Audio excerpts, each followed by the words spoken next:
দেখো, আজকে এইভাবে হয়তোবা আমি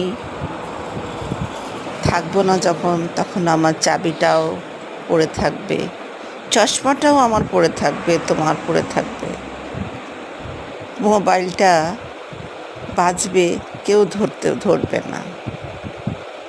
এভাবেই আমরা থাকবো না যেদিন, সেদিন কেউ কারোর সঙ্গে দেখা হবে না।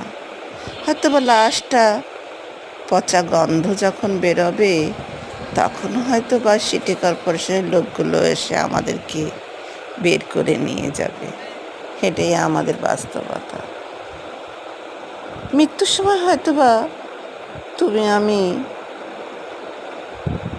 তাকিয়ে থাকবো, বলতেও পারবো না। আলিঙ্গন করো, একটু ছুঁয়ে দেখো, এই তো ভালোবাসা। মৃত্যু আমাদেরকে